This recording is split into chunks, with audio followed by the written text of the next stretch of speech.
Hebreos capítulo 13, vamos a leer 2 versículos y vamos a orar.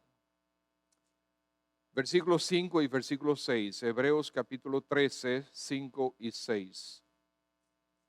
Sean vuestras costumbres sin avaricia, contentos con lo que tenéis ahora, porque Él dijo, no te desampararé ni te dejaré.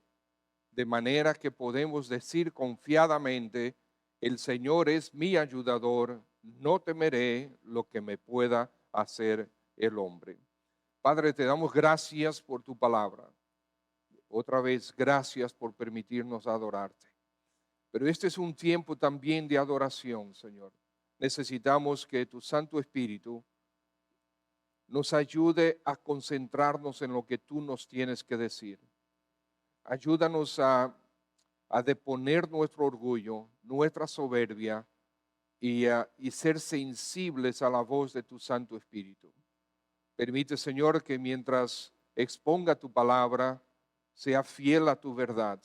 No permita, Señor, que digamos algo que te deshonre.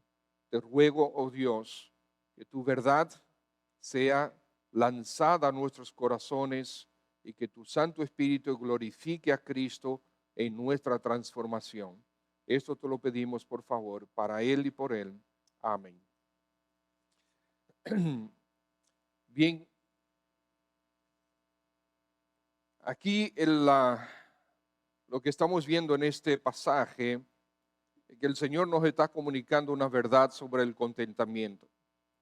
Nada de lo que hay en este mundo, nada de lo que hay en este mundo está diseñado para que tú obtengas total satisfacción y por ende pleno contentamiento. Dios no le interesa eso. Ahora, Dios sí nos llama a estar contentos con lo que Él nos da. La constante búsqueda del contentamiento, el esfuerzo constante para encontrar satisfacción, sumergidos en una sociedad donde enough is never enough, nada es suficiente, nunca es suficiente. Un individuo en una oportunidad con envidia de sus amigos, con envidia de que sus amigos tenían casas mayores y más lujosas que él decidió pues poner su casa en venta con un agente de bienes raíces y comprar una casa más impresionante. Unos días más tarde, él estaba leyendo los clasificados del periódico y se encontró con el aviso de una casa que estaba en venta. Mientras él leía, él se animó y pensó que eso era justamente lo que él andaba buscando. Llamó a su agente de bienes raíces y le dijo, mira, estoy viendo aquí una casa y quiero verla, en el periódico, y quiero verla lo más rápido posible. El agente le hace algunas preguntas, pero ¿qué dice de la casa? Y él comienza a contestarle las preguntas y entonces el agente dice, pero ¿tú me estás describiendo tu propia casa?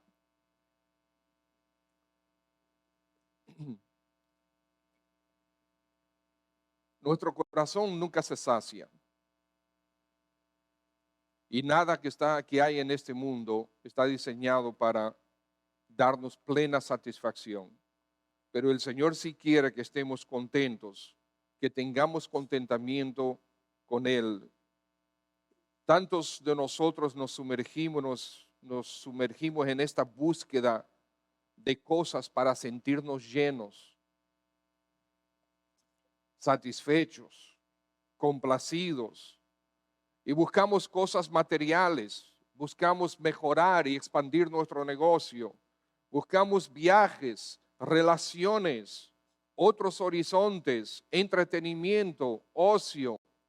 Buscamos de todo, pero nunca es suficiente. Yo quisiera, hermanos, que nosotros podamos recordar que el verdadero contentamiento se encuentra en la voluntad de Dios. Cuando nosotros vivimos para magnificar su nombre. Por lo tanto, vive para Cristo y tendrás contentamiento. Trabaja para Él, canta para Él, juega para Él, estudia para Él, toca para Él, sirve para Él, hazlo todo para Él. El Señor traerá contentamiento a ti.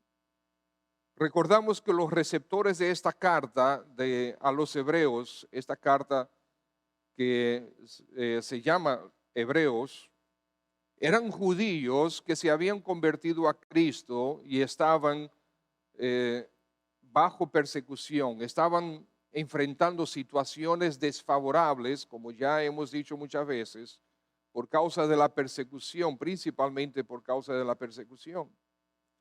Ellos perdieron casas, perdieron familia, perdieron propiedades y algunos de ellos, muchos de ellos perdieron hasta la libertad. Muchos tuvieron que mudarse de localidad huyendo a la persecución. Entonces, el deseo de volver a tener tranquilidad, de adquirir otra casa y de tranquilamente criar a sus hijos estaba en ellos. Esos son deseos genuinos y están bien. El problema es cuando los deseos genuinos comienzan a desenfrenarse. Ahí está el problema. De hecho, la gran mayoría de los pecados surgen de deseos genuinos que podemos tener, pero de una forma desenfrenada, desvirtuados. Y entonces esto nos lleva de nuevo al pasaje, donde aquí dice, sean vuestras costumbres sin avaricia. Yo quisiera que veamos en primer lugar que el contentamiento brota de un carácter piadoso. Sean vuestras costumbres sin avaricia, vuestras costumbres, lo que tú continuamente haces, cómo tú vives de manera constante, tus costumbres y estimados, tu forma de vida. Esto se traduce en un carácter verdadero de la persona. O sea, lo que quiero decir es que el carácter de una persona lo lleva a tener una forma de vida específica. Entonces, tu carácter, tu vida es manifestación de tu carácter. Y dice aquí que tu vida sea sin avaricia, que tu forma de ser no sea con avaricia. El carácter forma hábitos. Y hay hábitos que son buenos y hay hábitos que son malos. Dios nos ha dado la capacidad de formar hábitos. En nuestro pecado formamos hábitos que no son buenos, son malos. Puede ser que tu carácter forme una buena disciplina o falta de disciplina.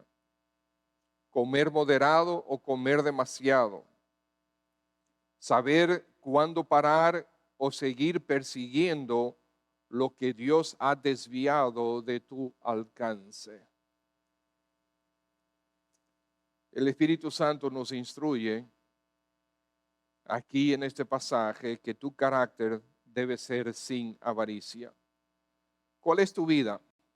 ¿Para qué te levantas cada mañana? ¿Qué persigues cada día? Es importante realmente pensar en eso. Algunos de nosotros es en piloto automático. Nos levantamos con los ojos todavía, vamos y hacemos todo lo que tenemos que hacer, nos bañamos, cepillamos, cambiamos, comemos algo y salimos para el trabajo, trabajamos y regresamos del trabajo y estamos en una rutina sin sentido. Eso es parte del carácter. Hay otros que salen como leones para la calle, a vencer, a conquistar, a ganar y a pasarle por arriba a quien sea.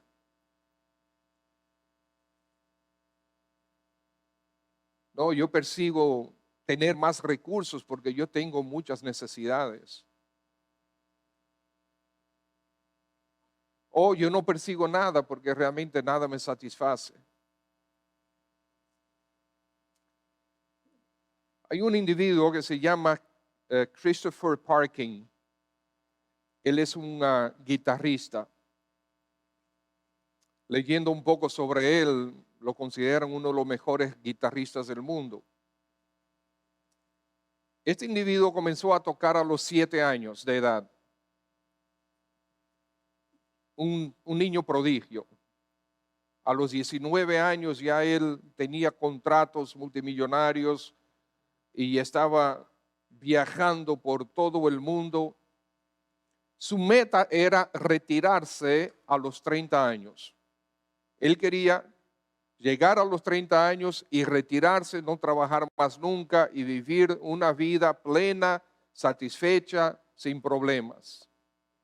Su papá se había retirado a los 47 años y él decía, bueno, si mi papá lo hizo a los 47, yo lo puedo hacer a los 30. Y ciertamente, cuando llegó cerca de los 30 años, decidió retirarse. Compró un rancho en Montana, en el estado de Montana, con un riachuelo porque a él le gustaba pescar. Aparentemente su vida resuelta. Había estado dando más de 90 conciertos por año. Pero llegó un punto antes de retirarse que él odiaba lo que estaba haciendo. La única razón por la que seguía haciéndole es que él quería retirarse a los 30 años. Estaba cansado de los vuelos, de los viajes, lo que muchos de nosotros anhelamos, viajar. Dice que le hastiaba, odiaba las habitaciones de los hoteles. Y nosotros cada vez que podemos ir a un hotel estamos todos entusiasmados.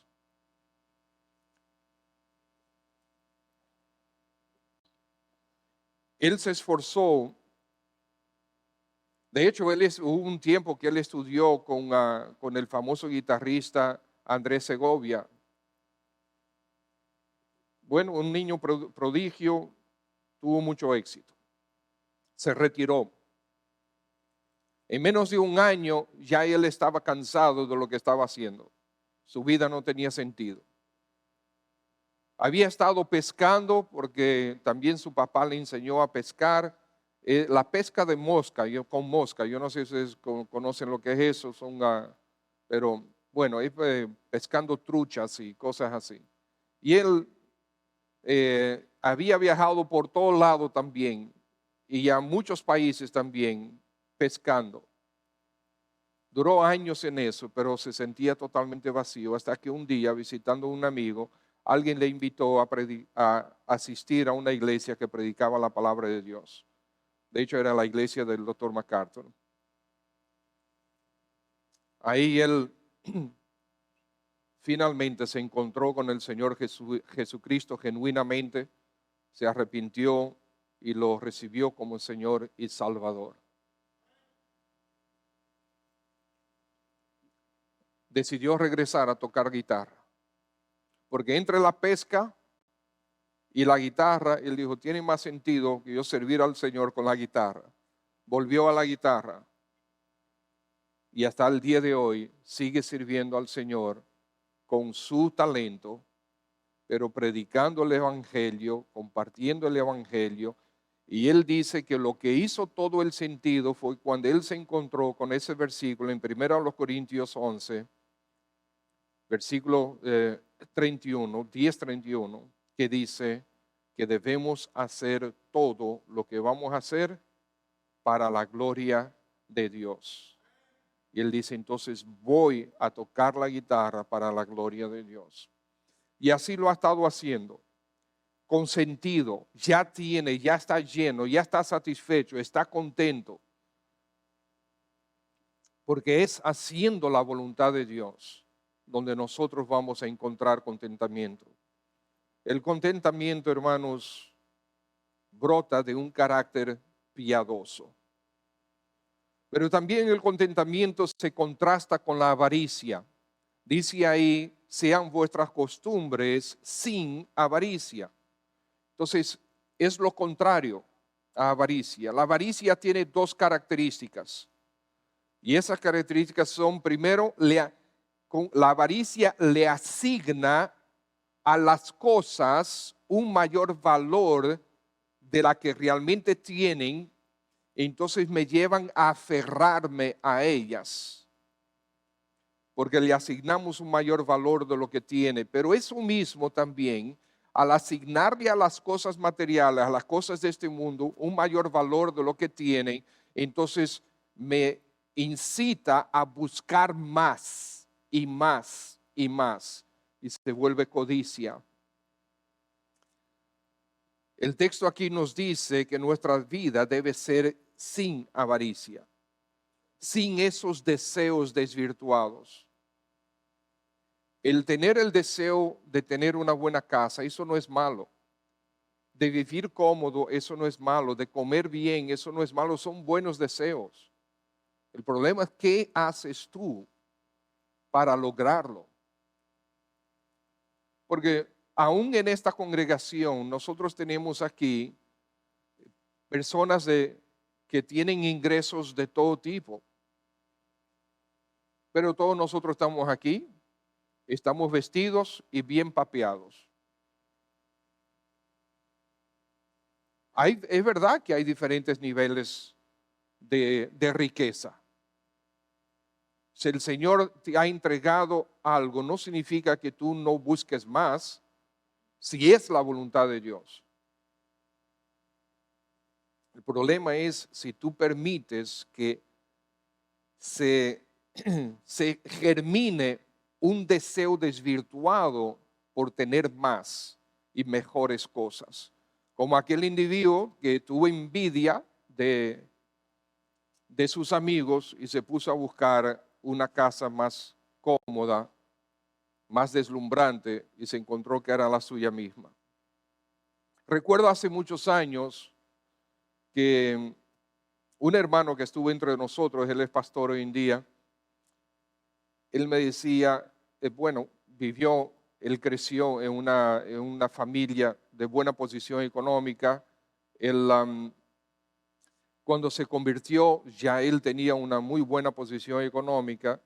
Y recuerdo que él me dijo en una oportunidad que el Señor le había librado justamente de esa competencia de casas, de si la casa tenía piscina, pues entonces la casa del vecino tenía una mejor piscina, pues yo quiero agrandar mi piscina o buscar una casa con otra piscina. Esa forma de pensar tan vacío, el Señor le libró de eso. Gloria a Dios. Y no está mal tener esas cosas. De nuevo es qué hay en tu corazón. Ese es el problema. Debemos recordar que el último de los 10 mandamientos es justamente el que prohíbe la avaricia y la codicia. En Éxodo capítulo 20, versículo 17 dice, no codiciarás la casa de tu prójimo, no codiciarás la mujer de tu prójimo, ni su siervo, ni su criada, ni su buey, ni su asno, ni cosa alguna de tu prójimo. En Marcos capítulo 7, el versículo 22, el Señor Jesús nos enseña que la avaricia sale de nuestro malvado corazón. Dice el Señor que los hurtos, las avaricias, las maldades, el engaño, la lascivia, la envidia, la maledicencia, la soberbia, la insensatez, todas estas cosas de dentro salen y contaminan al hombre. La avaricia está incluida dentro de esa lista, que de hecho es un poco más grande que la que yo leí. El mismo Señor Jesús nos enseña en Lucas 8:14 que si permites que la avaricia penetre tu corazón, dice que va a ahogar la palabra de Dios y ésta se hará nula en ti.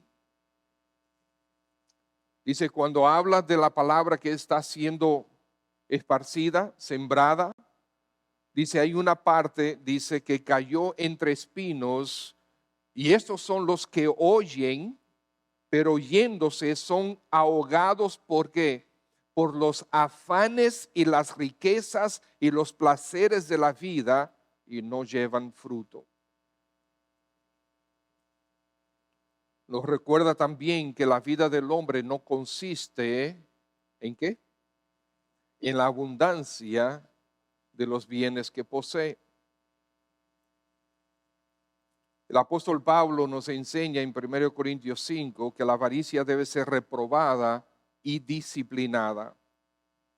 Cuando él dice, más bien os escribí que no os juntéis con ninguno que, llamándose hermano, fuere fornicario o avaro o idólatra o maldiciente o borracho o ladrón, con el tal ni aun comáis. ¿Ustedes vieron la lista? Y que la avaricia está incluida ahí. Esa no es una buena lista. No es una buena lista. Fornicario, idólatra, maldiciente, borracho, ladrón y el avaro también. El mismo Pablo en Colosenses 3:5 nos recuerda que la avaricia es una obra de la carne que debe ser eliminada por completo de nuestra vida. Y en 1 Timoteo capítulo 6 dice que nos puede llevar a la destrucción y a la perdición. El apóstol Pedro dice que incita a la persecución de los creyentes, la avaricia. Dice él, y por avaricia harán mercadería de vosotros con palabras fingidas, segundo de Pedro 2. Sé que la avaricia, estimados hermanos, es terrible. El contentamiento contrasta con la avaricia. Es un pecado horrible tenerlo en nuestra vida.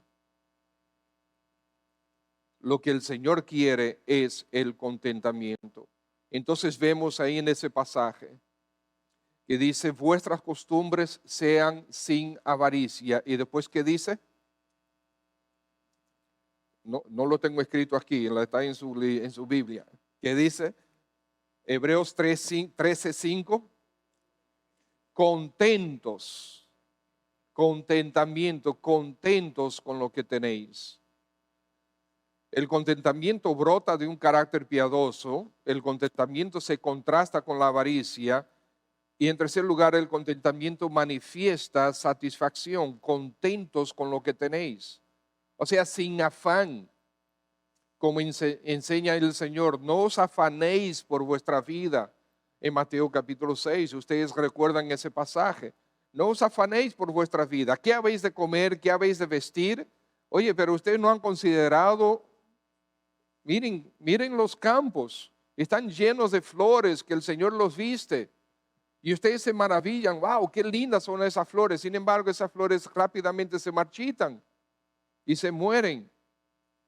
Miren los pajarillos, cómo el Señor los alimenta. El Señor tiene cuidado de ellos. No hay un solo pajarito que muere que el Señor no tenga cuidado de él. Y después dice, ¿ustedes valen más que todo eso? El Señor sabe cuáles son sus necesidades. Pero ¿qué es lo que quiere Dios? Busca primeramente el reino de Dios y su justicia. Él se encarga entonces de hacer que todas las demás cosas te sean satisfechas. Sin afán, nosotros podemos adaptarnos a lo que el Señor nos da. Pablo le dice a los filipenses en capítulo 4, versículo 11, he aprendido a contentarme cualquiera que sea mi situación. He aprendido a contentarme cualquiera que sea mi situación. Filipenses. Él escribió eso a los filipenses. ¿Dónde estaba Pablo? Estaba trancado, estaba preso por predicar la palabra de Dios. Estaba preso probablemente en una habitación bastante incómoda. Y estaba amarrado a un soldado. Con muy pocos visitantes, como él mismo nos relata. Día tras día, tras día, tras día, durante 2 años. Y él en esas condiciones, él dice, he aprendido a contentarme. Y como la vez pasada nosotros compartimos con ustedes que el puritano William, eh,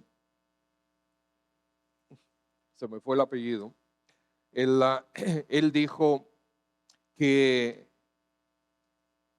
el contentamiento no implica que yo considere la cárcel como si fuera un palacio. No, la cárcel es una cárcel y no es un palacio. La cárcel es incómoda. William Plummer. La cárcel es incómoda, es desagradable. No es un palacio. Pero Pablo sabía que estaba ahí por voluntad de Dios. Y por lo tanto él dijo, he aprendido a contentarme. ¿Quiere Pablo estar ahí? Claro que no quería estar ahí. Él prefería estar en libertad. ¿Podría Pablo hacer algún esfuerzo por librarse? Todo lo que él pudiera hacer, él lo hubiera hecho. De hecho, él trató, antes de llegar a la cárcel, de que le llevaron a un sitio mejor, porque los judíos querían hacer otra cosa con él. Hermanos, el contentamiento manifiesta satisfacción porque ahí dice gran ganancia. Dice el pasaje, contentos con lo que tenéis ahora, porque él dijo, no te desampararé ni te dejaré, de manera que podemos decir confiadamente, el Señor es mi ayudador, no temeré lo que me pueda hacer el hombre.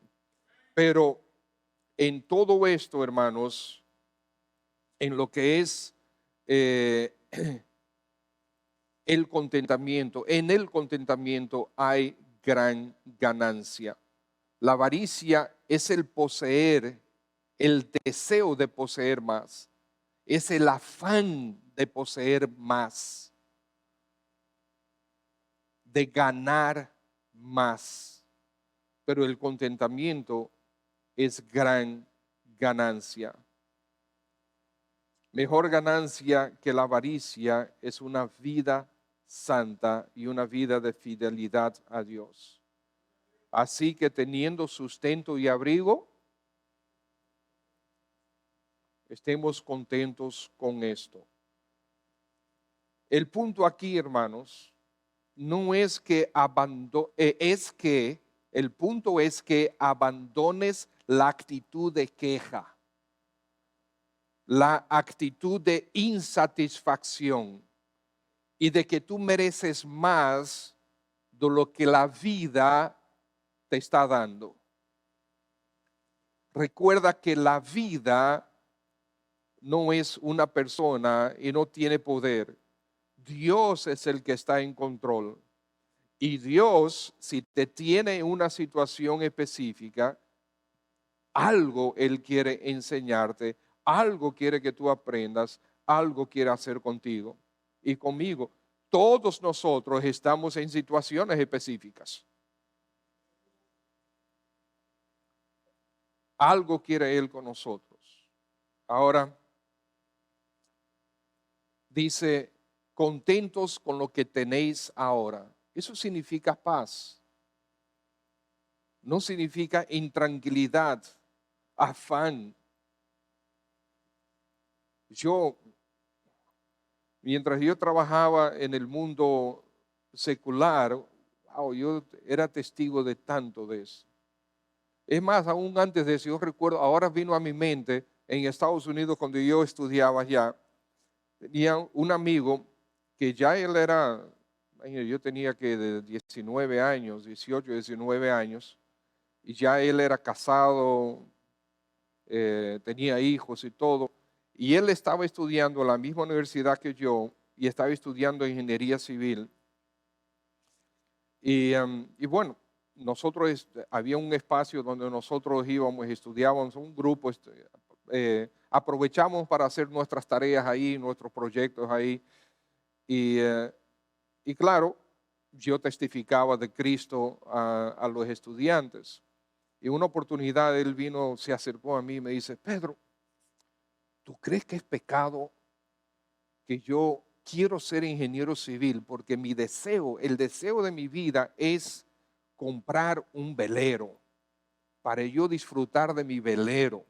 Yo quiero eso. Yo sé que si soy ingeniero civil, yo voy a poder tener el dinero para hacerlo.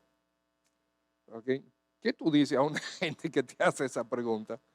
Las motivaciones son equivocadas. ¿Okay? Son equivocadas. ¿Es malo querer tener un velero? No, claro que no. Ahora, ¿qué te motiva? ¿Qué es la motivación? ¿Qué es lo que hay en el corazón? Ese es el problema.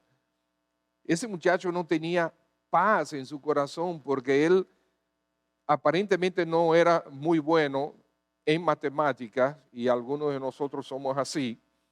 Y él tenía que tener un tutor constantemente para enseñarle. Imagínate, un ingeniero que no sabe matemáticas, hay problema.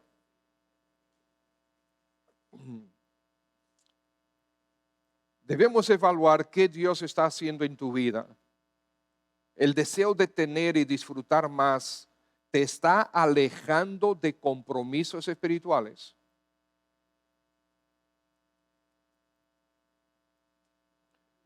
Ahora lo que yo voy a decir quizás va a, a traer unas ronchitas. Pastor, ore por mí, que yo necesito un trabajo, un mejor trabajo. Mire, pastor, ok, vamos a orar por eso. ¿Por qué tú quieres trabajo? No, pero imagínate, si yo tengo un mejor trabajo, yo puedo asistir más a la iglesia y yo vengo y sirvo y no sé cuánto. Y bueno, vamos a hacerlo. El Señor le da un mejor trabajo, desapareció. ¿Y qué pasó? No, que tengo mucho trabajo.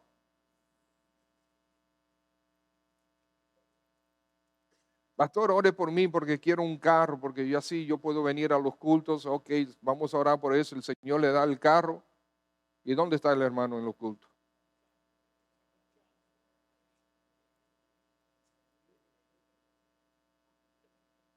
El Señor lo prospera y el Señor te da una casa para tú ir a disfrutar fuera de la ciudad. ¿Y dónde están los hermanos?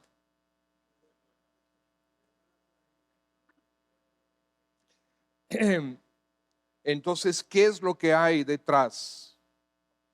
Y no estoy diciendo que en cada caso hay malas actitudes. ¿Ok? Sabemos, ustedes me conocen, no es eso lo que estamos diciendo. Pero la verdad es que extrañamos a los hermanos. Porque congregarse no es a través de las redes. Es aquí, donde ustedes están. Donde el abrazo no es virtual, sino es verdadero.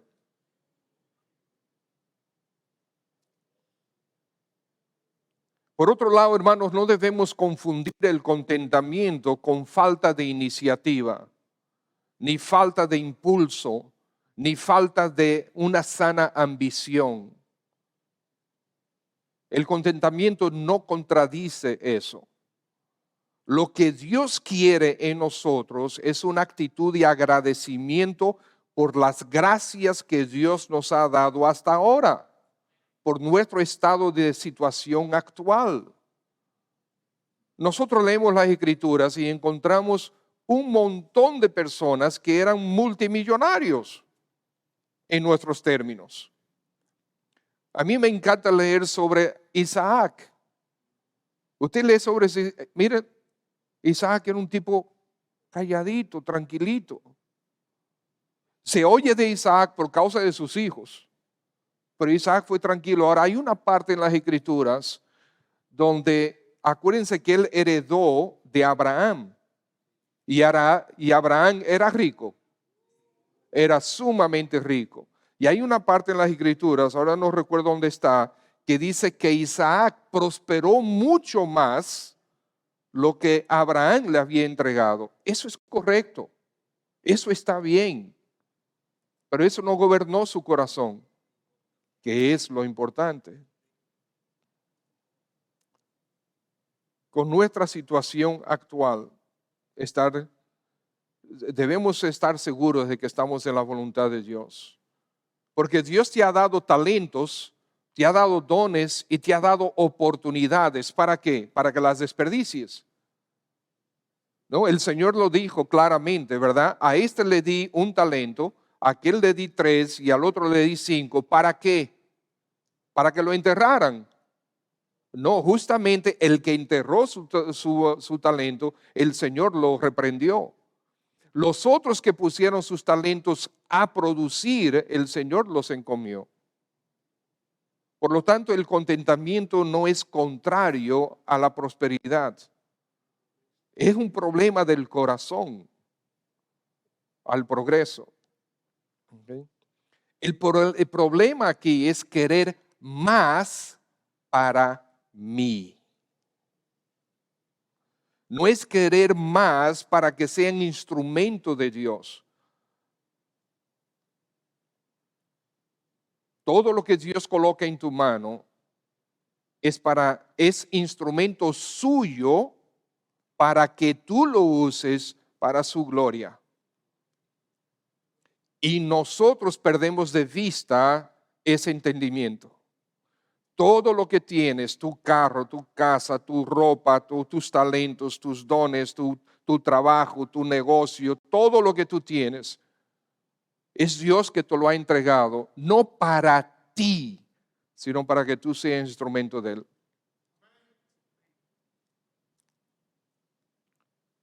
R.G. Letourneau, a principios del siglo XX, él desarrolló una empresa de construcción. La mayoría de las grandes maquinarias de construcción que existen hoy en día salieron de la invención de ese individuo. Él patentizó más de 200 inventos de maquinarias de construcción que son utilizadas aún hoy en día, claro, después esto se fue desarrollando más, pero el principio, y este individuo era creyente, multimillonario, y a finales del siglo XIX y a principios del siglo XX, él fue el principal responsable de la financiación o el financiamiento de las misiones desde los Estados Unidos hacia el mundo. Era un instrumento de Dios. Porque la ganancia que Dios le estaba dando a él no era para él, era instrumento de Dios. Y no es que él vivía pobre, él vivía bien. Yo creo que compartí con ustedes también el hermano Pablo Jols, el fundador de esta iglesia, hace 42 años.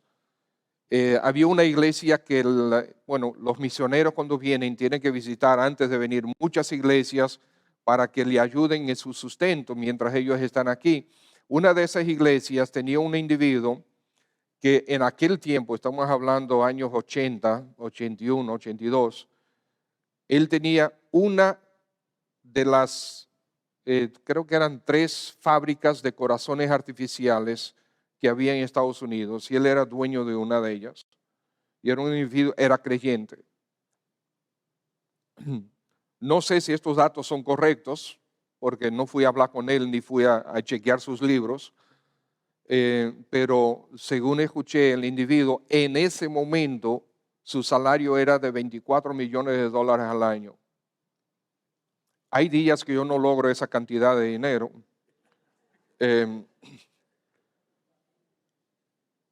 Pero lo que yo escuché de él es que él tomó la decisión de vivir con $4 millones y 20 millones darlo para la obra. Pero una pregunta, ¿se puede vivir con $4 millones? Yo no sé tú, pero yo creo que sí, yo podría. Pero ustedes ven la diferencia, ustedes ven cuál es el tema es el corazón. El tema es el corazón. Yo compartí con ustedes que el primer individuo de Estados Unidos a cruzar la marca de los $1,000 millones en riqueza personal fue Rockefeller. Cuando se traduce $1,000 millones de su tiempo a los dólares de hoy, estamos hablando de $420,000 millones. Yo no sé contar hasta ahí. El hombre más rico del mundo hoy día tiene $280,000 millones. Eso significa, mis hermanos, hermano Carlos, ¿cuándo fue la creación del mundo? ¿Hace cuánto tiempo? Hace como 6,000 años. Hace como 6,000 años. Bíblicamente hablando, esta creación tiene 6,000 años. Para tú lograr esa cantidad de dinero, tú necesitas ganar $5.5 millones mensuales sin gastar un centavo, desde la creación del mundo hasta el día de hoy. Y cuando le preguntaron a él cuánto era suficiente, él dijo, solo un poquito más. Entonces el problema es el corazón, no importa cuánto tú tengas. Es si Dios es dueño de eso o si tú eres dueño de eso. Si es instrumento de Dios o no es instrumento de Dios. Y por último, el contentamiento tiene sus garantías. Versículos 5 y 6, no te desampararé ni te dejaré. La garantía de su presencia. Esa es una cita del Antiguo Testamento, una promesa que Dios le dio primero a Jacob en Génesis 28. Después Moisés motivó al pueblo antes de entrar a la tierra prometida y le dijo, mira, Jehová está con ustedes, no los va a desamparar, estará con ustedes, no los dejará. Después una promesa de Dios a Josué cuando lo estaba encomendando la conquista de la tierra prometida. También la misma promesa. David se lo dio a Salomón. Y una promesa de los que andan en santidad, dice, porque Jehová ama la rectitud y no desampara a sus santos, para siempre serán guardados. Y también es una promesa que Dios dio a su pueblo por medio de Isaías. O sea, esa promesa en el Antiguo Testamento, ahora el Espíritu Santo toma esa promesa y la escribe aquí en el Nuevo Testamento para estos judíos y como transferencia hacia nosotros hoy. Nosotros podemos contar con su presencia. El contentamiento da la garantía de su presencia. Entonces, desde el Antiguo Testamento, Dios nos entrega esta maravillosa promesa. No te desampararé ni te dejaré. Por lo tanto, estate tranquilo. No estés afanado. Cuida tu corazón. También tiene la garantía de su ayuda. El Señor es mi ayudador, dice ese pasaje.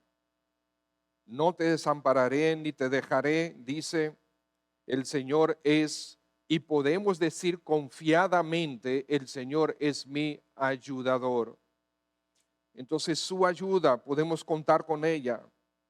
Digamos confiadamente, dice ahí, en el Señor tenemos certezas constantes y reales. Dios no puede negarse a sí mismo, Él no puede contradecirse, ni queda corto con sus promesas.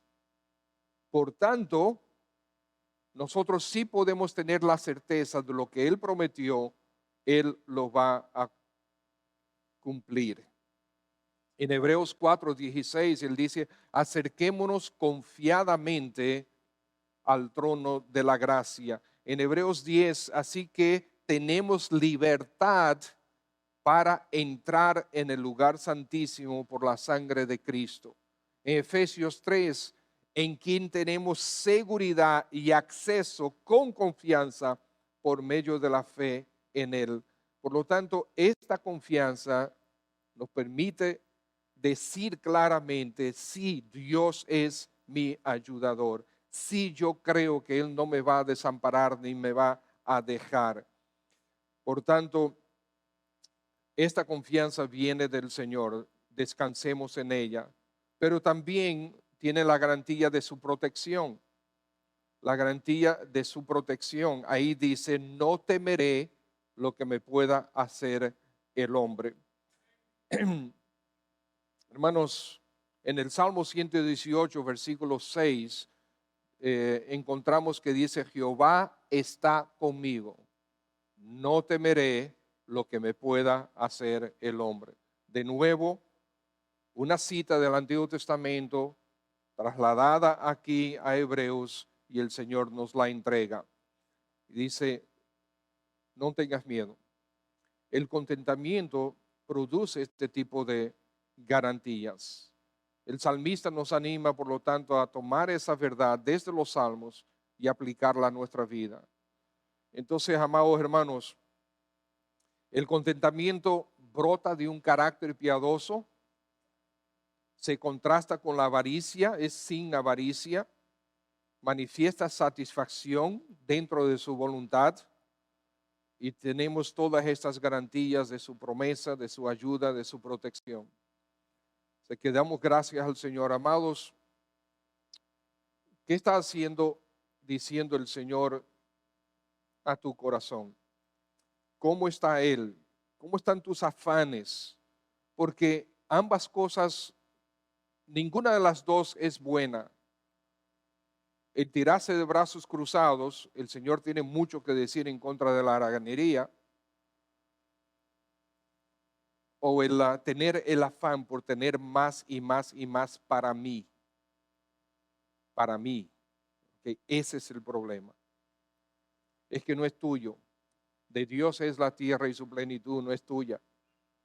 Él es el que prospera. ¿Cuántas personas tú sabes, tú conoces o sabes de ellas que tienen mucho más capacidad que tú, pero están en peores condiciones que tú? ¿Cuántas personas que tú dices, pero ven acá, ¿y cómo es posible que esta persona tenga tanto? No parecen ser tan capacitados como tú, pero tienen mucho más que tú. O sea que por más que te afanes, el Señor te puede dar una lección bien fuerte. Y yo he compartido esto con ustedes antes. Donde yo nací en Angola, mis padres, mi papá tenía abundancia. Teníamos una posición muy económica, muy, muy, muy buena. De un día para el otro, lo perdió todo. Todo. De un día para el otro, en un solo momento. No fue en 2 días, no fue en una semana, no fue un mes, no, fue de un día para el otro. Perdió absolutamente todo. Por causa de la guerra, por causa de la guerra civil allá, él nos sacó del país y cuando él iba a regresar, lo llamaron para decir, no vuelvas, te van a meter preso. Y no volvió. Más nunca hemos regresado. De un día para el otro. O sea que tú crees que lo tienes todo, tú crees que puedes lograrlo todo, tú crees que puedes amarrarlo todo y el Señor se puede reír de ti en cualquier momento. Vive para Él. Asegúrate que tú estás en su voluntad. Y si tienes la capacidad para prosperar, para progresar, hazlo, pero para Él, para gloria de Él, no para tu egoísmo, para gloria de Él. Y el Señor lo va a bendecir. Si el Señor te ha dado 5 talentos, Él quiere que tú desarrolles 5 talentos más. Y con esos 10 talentos más. Y con esos 20, 40, si el Señor te ha dado esa capacidad, hazlo, pero para Él, no para ti. ¿Se entiende? Por lo tanto, sean vuestras costumbres sin avaricia, contentos con lo que tenéis ahora. Y recuerden que el Señor está con nosotros, no nos va a desamparar. Pero no malentendamos el texto de que eso significa que uno tira la toalla. No no significa eso. El problema del corazón, ahí es que está. ¿Ok? Padre, en el nombre de nuestro Señor Jesús, gracias por tu palabra, gracias por enseñarnos. Ayúdanos a cuidar nuestro corazón, oh Señor Dios. Ayúdanos a servirte, ayúdanos a colocar en tus manos lo que tú nos has encomendado, Señor, porque es tuyo. Ayúdanos a recordar que somos solamente administradores de las gracias que tú nos das. Gracias, oh buen Dios, por todos aquellos entre nosotros a quien tú le has dado abundancia. Gracias, Señor, porque la gran mayoría tienen corazones dadivosos y bueno, y esta iglesia ha sido bendecida por el corazón que tú le has dado. Gracias por aquellos que no tienen tanto, pero que también son instrumentos tuyos para servirle y instrumentos tuyos para que nosotros podamos también bendecirle, Señor, con las gracias que tú nos has dado. Te ruego que tú, por favor, cuides nuestro corazón y ayúdanos a glorificar a Cristo en todo lo que hacemos, porque de Él y para Él es toda la gloria. Amén. Señor le bendiga, hermano.